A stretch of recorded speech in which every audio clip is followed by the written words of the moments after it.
vai dar bom. Beleza. Então, começando do capítulo 1, né, de Tiago, né, ele trouxe aqui um título de provações e prática. Dentro do capítulo 1 a gente vai ter esses 5 temas aqui. Vocês estão conseguindo enxergar aí? Não sei se está todo mundo... Tem gente que eu acho que deve estar pelo celular e ele fica meio ruim mesmo, né? Mas eu vou ler aqui para vocês. Então o primeiro ponto que ele vai tratar é perseverança e maturidade, sabedoria pela fé, origem da tentação, praticantes da palavra e a religião a religião pura, né? Então dentro do capítulo 1 você vai ter esses 5 temas que foi o que a gente conversou quando a gente leu o capítulo 1, né? Pincelando um pouco, sem profundidade muito. Perseverança e maturidade vai entrar justamente naquela questão: se alegrem quando vocês sofrerem tribulações, quando vocês sofrerem quando as coisas estiverem difíceis, quando você fala, meu Deus, não está fácil, as coisas estão... Se alegre, porque essa tribulação, essa dificuldade que você está passando vai gerar maturidade, vai deixar você ainda mais maduro e confiante em Deus, né? Porque toda tribulação que vem sobre nossas vidas, elas têm... Opa, beleza. Elas têm esse objetivo de nos forjar. Deus nunca nos coloca numa tribulação para que nós morramos. Deus não fez o povo passar pelo deserto para que o povo morresse no deserto. Quando a gente olha para a história do povo de Israel, Deus não queria que o povo morresse no deserto. O objetivo de Deus era conduzir eles à terra prometida, Canaã, que foi prometida lá para Abraão. Mas devido à desobediência, devido à reclamação, devido a não perseverar naquilo que Deus havia dito para eles que Deus ia fazer, eles se perderam no deserto. Eles morreram no lugar onde era um lugar só transitório. Então, no lugar onde a gente está sendo forjado, no lugar onde a gente está crescendo, também pode ser um lugar onde a gente pode se perder se nós não tivermos o olhar correto para Cristo. Certo? Sabedoria pela fé, ele vai incentivar, né, a busca da sabedoria, porque é a sabedoria que vai fazer você lidar com a tribulação, né? Alguém que não tem sabedoria, alguém que não tem o discernimento, na hora que chega a tribulação, o cara espana, né? Ele não consegue ter o discernimento de que aquela aprovação é algo que vai gerar crescimento, é algo que vai realmente levar a pessoa para um lugar de entendimento e conhecimento mais de Deus, certo?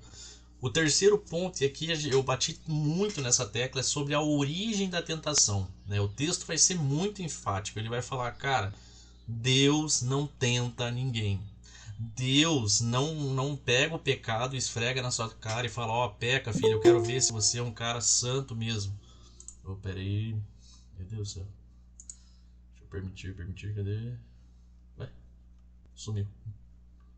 Beleza. Oh, Jesus, voltou de novo, permitir. Ah, beleza. Então, a tentação, ele vai explicar que a origem da tentação, o que acontece com relação à tentação, tem a ver com a nossa própria cobiça. É algo que está dentro de nós, é a nossa natureza caída, onde nós somos tentados dentro dessa natureza.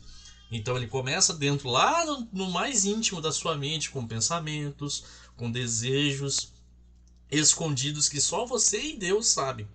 Então lá dentro começa esse desejo cobiçoso, e conforme esse desejo vai tomando forma, ele vai tomando espaço dentro dos nossos corações, daí se origina e nasce o pecado propriamente dito. E não quer dizer que os pensamentos não sejam o pecado, mas ele está dizendo que a concepção efetiva do pecado é quando esses pensamentos deixam de ser só pensamentos, sentimentos dentro de nós e viram um pecado exposto. Basicamente isso, né? Então, às vezes, porque Jesus, quando combateu o adultério, quando ele veio falar a respeito de adultério, ele foi muito enfático, né? Ele falou, antes o pecado era se pegasse pegasse o homem e a mulher em adultério, aí eles podiam apedrejar. Jesus vem e fala, só de você olhar errado para a mulher do teu próximo, você já está adulterando. Se você cobiçar ela de uma maneira imprópria, você já está adulterando. Então ele elevou o pecado a um nível de profundidade muito maior, mostrando o tamanho da corrupção da natureza do homem, certo? Ele vai trazer a ideia do praticantes da palavra, né? Que a gente não deve ser somente ouvintes da palavra, mas praticantes. Porque de nada adianta, cara, a gente falar sobre santidade, falar sobre oração, falar sobre ir à igreja, falar sobre... Cara, a gente pode conhecer tudo isso. E até num dos exemplos, o Tiago até usa, cara, conhecer Deus, saber de Bíblia, até os demônios sabem. Né? Agora, a grande questão é qual é a transformação que a palavra gera em nossas vidas, o que esse conhecimento está gerando em nós, qual é a transformação que esse conhecimento está gerando em nós. Né? Esse conhecimento não pode ser uma água parada que junta dengue, mas tem que ser uma água que flui, gera vida por onde passa. Beleza?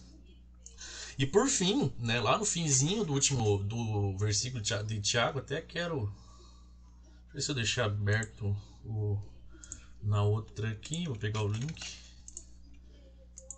No último versículo, aqui eu quero destacar com vocês esse último versículo, Tiago 1, lá no finalzinho, do 27, né, ele fala o que é a famosa religião pura, né, que é uma coisa assim, né, doida, né?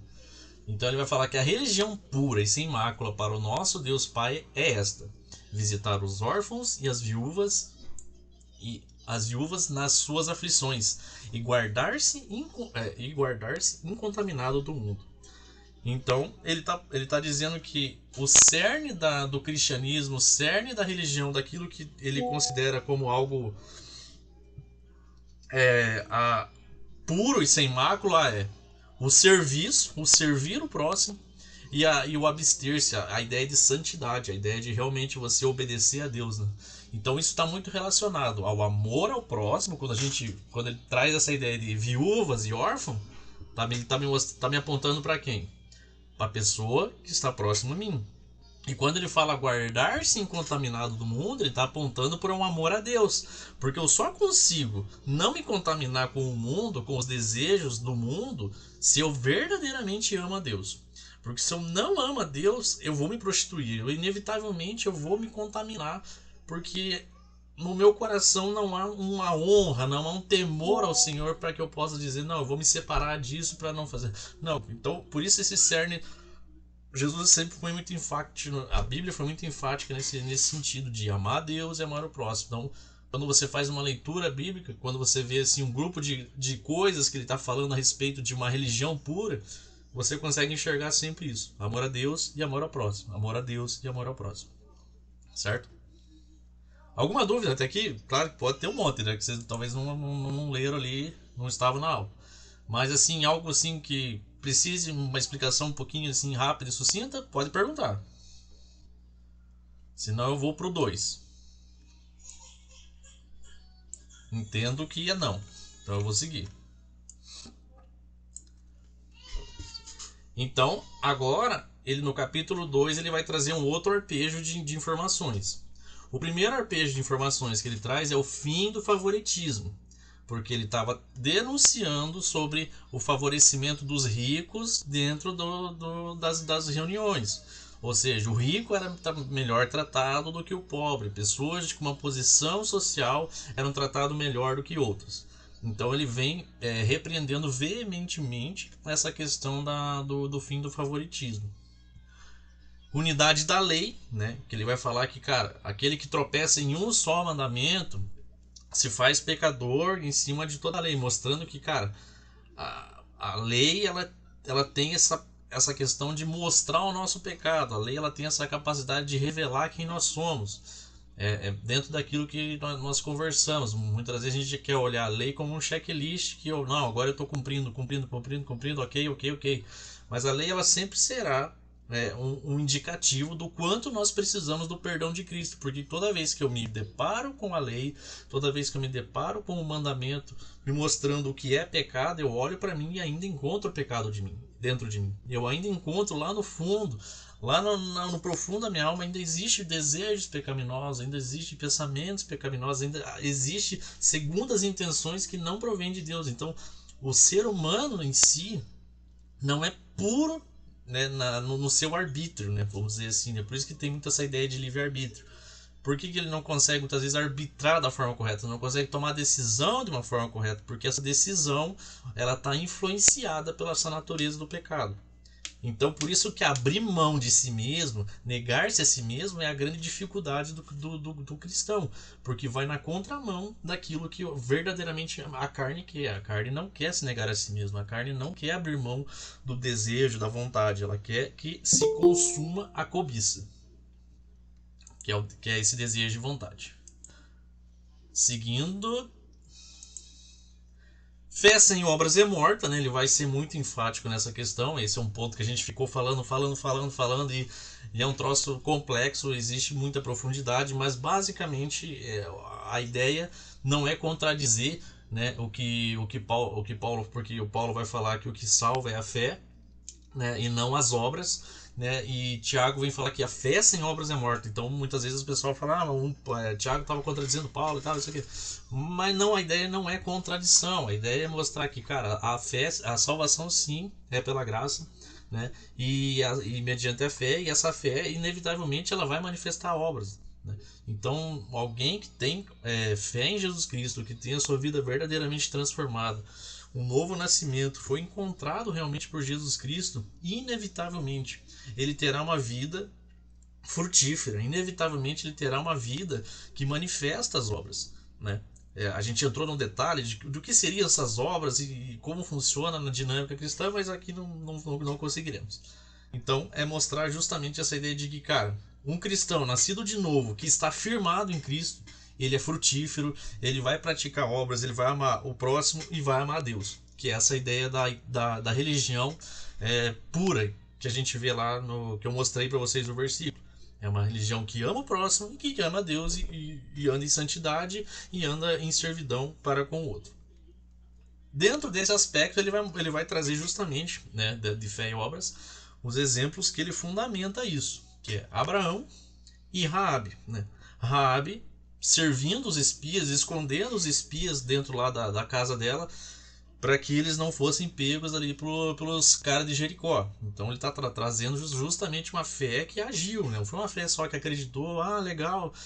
Não, ela teve uma ação, né? Ao mesmo tempo que ela creu no Deus de Israel, ela teve uma ação de proteger os espias. Abraão também, quando a gente olha a fé de Abraão, ele vai dar o exemplo, né, da fé de Abraão quando ele oferece o seu filho Isaque para morrer, como sacrifício. Então, também trazendo essa perspectiva, que não foi só crer naquilo que Deus falou, mas uma ação fazendo em cima daquilo que Deus falou. E ele fala muito sobre essa ideia da misericórdia, da gente exercer a misericórdia acima do juízo, né? Não ter um coração julgador, não ter um coração que coloca as pessoas num lugar de réu e você é o juiz, porque nós somos todos réus. Não há um só juiz, que é o Cristo Jesus, aquele que nos perdoou e um dia julgará todos, né, com a sua devida instância, com a sua devida razão, né? Mas hoje a misericórdia ela sempre excede o juízo, um para com o outro. Beleza? Alguma questão aqui no 2? Querem falar? Senão eu vou seguir. Tá bem rápido, porque é uma revisãozinha mesmo. Quero ver se até as 8h30 eu termino. Já estão 3, então acho que vai rapidinho aqui. Então o capítulo 3. Pode falar. Não, só um ponto ali que sempre que eu converso sobre Tiago com alguém, eu friso que é lógico que o pensamento ele já é um pecado, né? Você desejar, planejar, mas isso pode às vezes nos fazer, então eu vou cometer o pecado. Eu já desejei no meu coração, né? Já é pecado. É pecado, mas a consequência que é diferente, né? A consequência de um pensamento malicioso e a consequência da prática é o que vai diferenciar. Os dois são pecados, precisa de arrependimento, precisa de confissão, mas é a consequência que vai diferi-lo, né? Perfeito. Muito, muito bem colocado. Porque, cara, é igual o diabético na padaria, né? Ele deseja comer aquilo, né? Só o desejar não vai matar ele, né? Ele vai ficar ali com as bichas tentando ele, né? Vai ficar ali com uma crise de ansiedade, né? Mas, né, tudo bem, uma hora que ele comer aquilo, o efeito daquilo vai ser absurdo no corpo dele, porque ele não pode, aquilo ele não pode fazer parte dele. Claro que o meu exemplo foi bem sem vergonha, mas a ideia é nesse aspecto de consequência. Beleza? Então, sem ideia de que, então já que é pra pecar, vou pecar. Tire isso da mente de vocês, ficou da mente de vocês. Porque aqui, até reforçando o que foi dito. Qual que é a religião pura? Se abster no pecado. A religião pura é essa. Aquele que se abstém do pecado. Aquele que se abstém do pecado ama a Deus. Seguindo, 3, domínio da língua. Então ele vai, cara, o 3 ele vai falar muito, praticamente o capítulo inteiro, sobre a questão da fala, né? Sobre essa questão da língua, né? Da ideia da maledicência, dessa ideia de, cara, de falar dos outros, de usar a língua como um objeto de maldição, né? Então ele vai ressaltar muito sobre isso. Ele vai falar ele vai dar o exemplo do cavalo, né? Que ele fala assim que como é que você domina um cavalo? Como é que você diz para o cavalo, você vai para a direita, vai para a esquerda, freie, ande, né? Com a rédea que ele coloca na boca, né? Então, se com a rédea que você coloca na boca de um cavalo você consegue que ele faça o que você deseja, então quem dirá se você controlasse a sua língua? Aquele que controla a própria língua domina todo o corpo. Não domina só a língua, mas ele está dizendo que dominar a língua é uma inevitavelmente você terá controle sobre todo o corpo. Porque, cara, se tem uma coisa que a gente muitas das vezes não vigia, se tem uma coisa que muitas das vezes nós não temos sabedoria no falar, não temos jeito para falar com as pessoas, né? Muitas das vezes queremos falar verdades, mas do jeito errado. E uma verdade falada sem amor, uma verdade dita no momento errado, não produz fruto de arrependimento, não vai produzir aquilo que o Espírito Santo deseja. Muitas das vezes nós estamos sendo inimigos do Espírito Santo com as nossas palavras.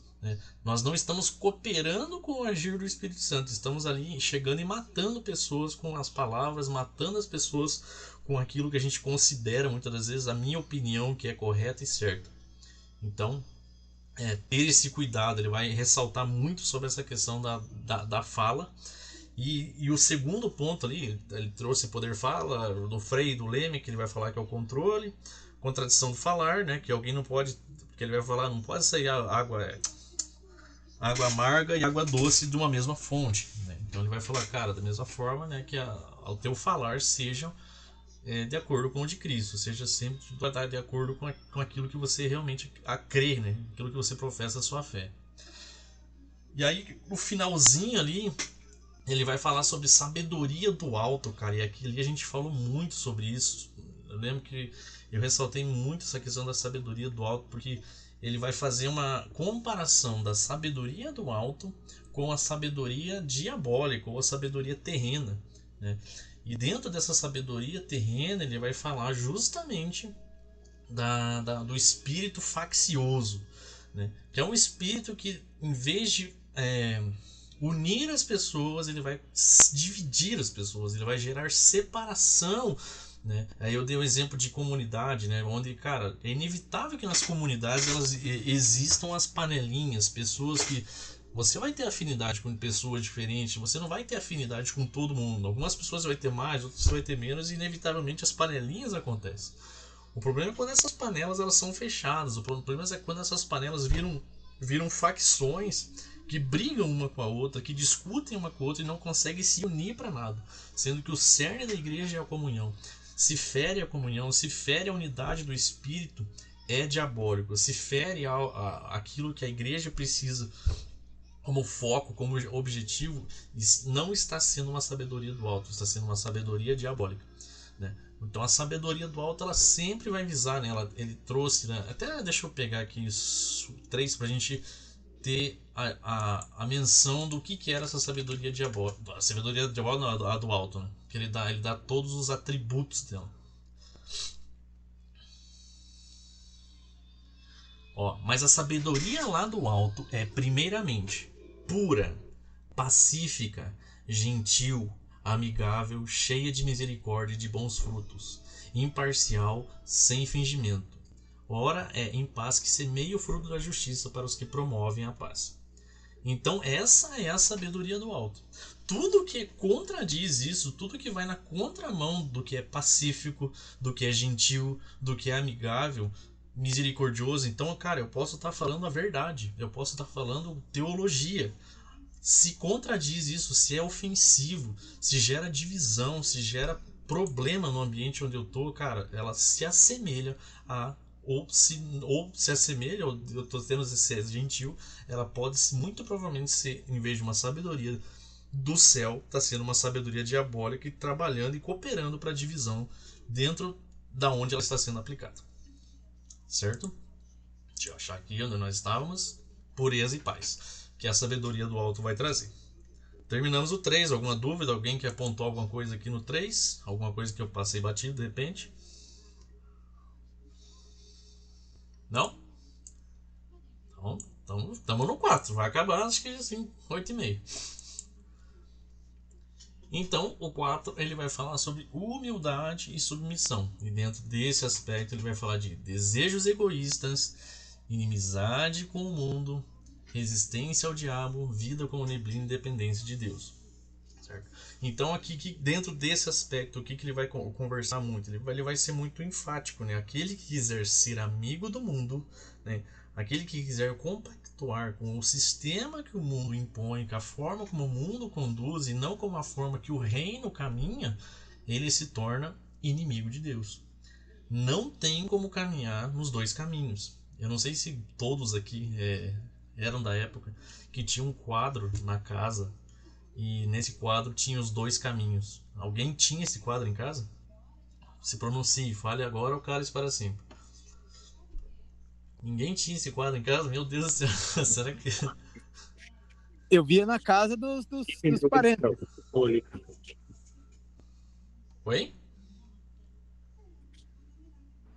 Eu vi esse quadro na casa de amigos, conhecidos, parentes. Tinha os dois caminhos. Uhum. Então, cara, eu era aterrorizado. Eu tinha esse quadro na sala de casa e minha mãe e meu pai me apontavam para esse quadro e falavam: olha, você tá indo por aquele caminho, você não tá indo por o estreito. E era um terror, né, na cabeça da gente. Né? Mas o fato é que as coisas não são tão cruas, grossas, não tem como você andar em dois caminhos ao mesmo tempo. Alguém que anda em dois caminhos ao mesmo tempo, ou ele está em um ou ele está em outro, inevitavelmente.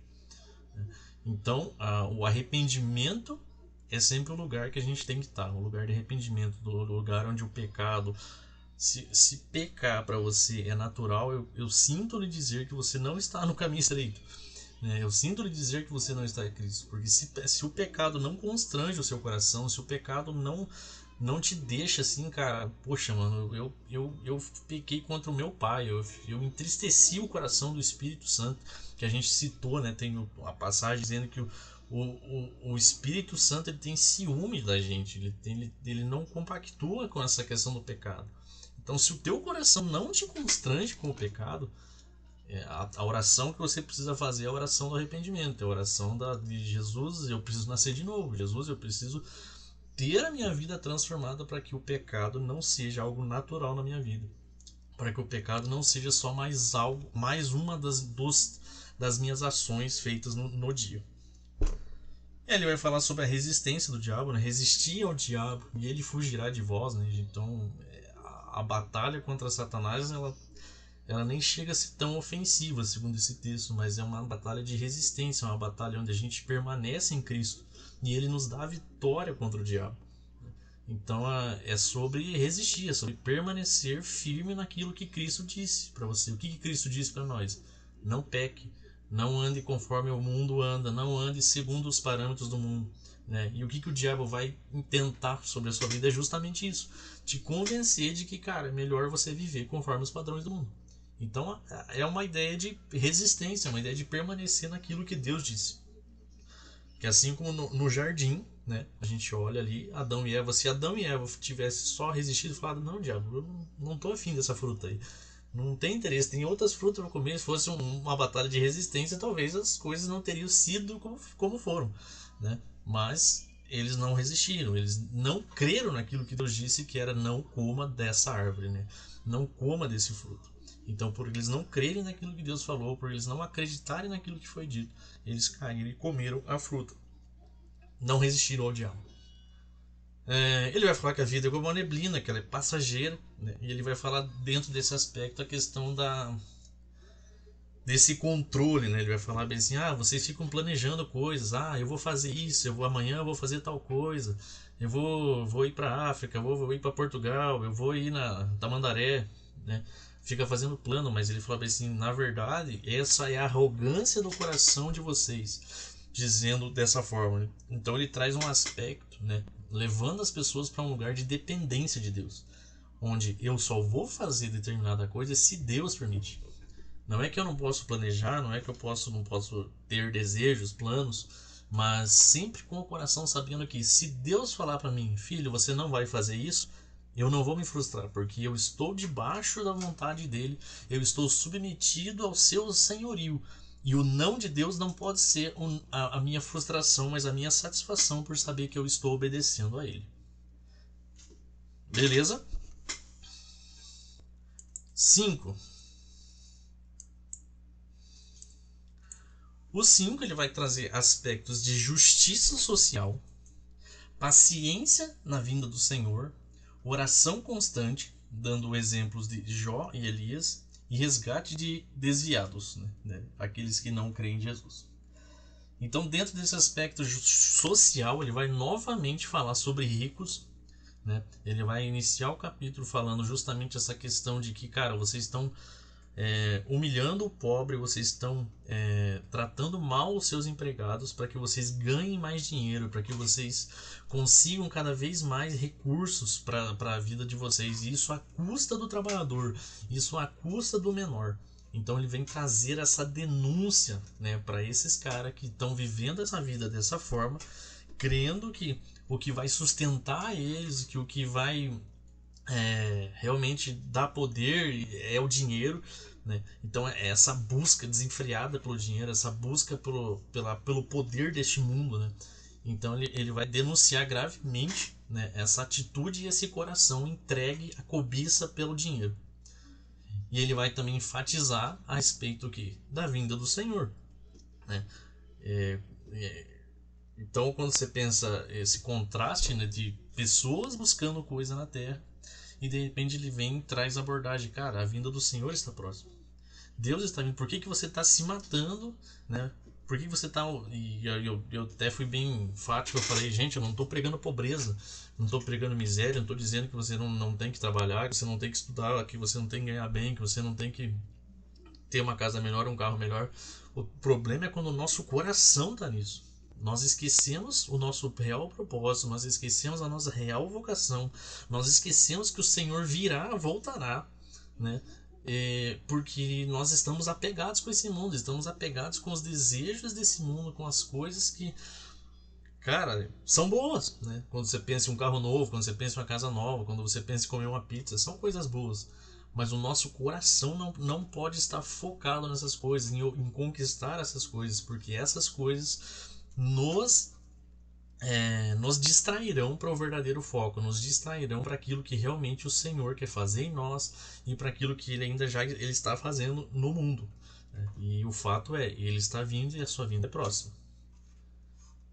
Oração constante, ele vai falar sobre a questão da oração e o poder que ela tem. Ele vai citar a questão dos presbíteros, ele vai citar a situação de orar um pelos outros. Ele vai falar sobre a questão da confissão do pecado, que, cara, quando alguém te confessa algum pecado, ore por essa pessoa, porque vai haver cura, vai haver transformação, né? E aí eu falei também sobre esse aspecto de confissão do pecado. Não pode ser para qualquer pessoa, precisa ser para as pessoas da sua comunhão, e principalmente pessoas que você vê Cristo nessas pessoas, né? Pessoas realmente de responsabilidades, íntegros, né? Em que você olha e fala, cara, eu posso me abrir com essa pessoa, eu posso abrir o meu coração, a minha fraqueza com essa pessoa, e eu sei que ela vai orar por mim, e a palavra diz que a oração do justo pode muito ser feita. Então é dentro desse aspecto o poder da oração, o poder da oração pelos outros a respeito do pecado. E ele dá o exemplo engraçado que ele dá o exemplo de Elias, ele vai falar bem claramente no texto, né? Elias, um homem igual a nós, não tá bem nessa. Deixa eu até pegar aqui para mostrar para vocês. Vamos ficar nas minhas palavras. Cadê Elias? Elias, você, Elias. Eu acredito que você tá fácil, Elias. Cadê você, Elias? É o 5 mesmo? Aqui, ó. É o 17. Elias era o homem semelhante a nós, sujeito aos mesmos sentimentos. Ou seja, ele está trazendo o que? Similaridade. Ele está mostrando, cara, Elias não tinha nada de especial. Elias não tinha algo sobrenatural. Ele não foi feito numa linha de montagem diferente. Mas ele está falando, ele era o homem semelhante a nós, sujeito aos mesmos sentimentos. Orou com fervor para que não chovesse sobre a terra. Por 3 anos e 6 meses não choveu. Então ele está falando, cara, da mesma forma que Elias orou e não choveu, você pode orar e, cara, Deus vai cumprir aquilo que precisa ser feito. Talvez para Elias foi a questão da chuva. Tudo alinhado com a vontade de Deus, tudo alinhado com o propósito de Deus. E alguém que crê no que Deus pode fazer, que crê naquilo que o Senhor está alinhado com Deus, entendendo o coração do Pai. Isso tem muito a ver com aquilo que eu falei sobre Jesus, né? Quando a gente lê lá em João capítulo 5. Eu não vou lá em João capítulo 5, senão a gente vai delongar muito. Mas ele fala justamente que a obra de Jesus sempre foi isso, né? Nunca foi uma obra independente. Ele está escrito muito bem lá em João 5. Ele via o que o Pai fazia. E por ele ver o que o Pai fazia, ele fazia também. Então Jesus nunca fez uma obra por conta própria. Ele só fazia aquilo que o Pai já estava fazendo. E por isso que sempre deu certo.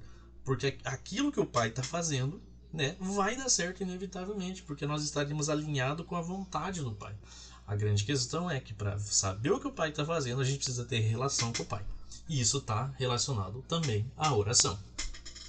E ele vai falar sobre a resistência, né, sobre perseverar na fé, que ele deu o exemplo de Jó, que, cara, mesmo apesar das circunstâncias, mesmo com tudo o contrário, a gente olhar Elias também, cara, a vida de Elias foi uma loucura. Jezabel perseguiu o cara a ponto do cara se esconder na caverna. Então, às vezes, as circunstâncias não estão favoráveis. Você está orando, está caindo fogo do céu, mas, cara, você está sendo perseguido. Né?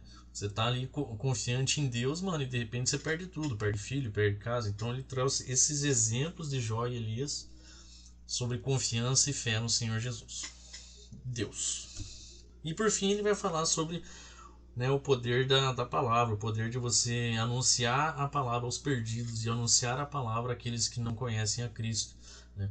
Que, cara, o nosso papel é esse, é anunciar a palavra. O nosso papel é esse, trazer, né, Cristo, para fazer Cristo conhecido, fazer Cristo ser revelado a todos, né? O convencimento é o Espírito Santo que vai gerar no coração de cada um, mas lançar a rede, lançar a semente, cabe a todos nós e é responsabilidade de todos nós.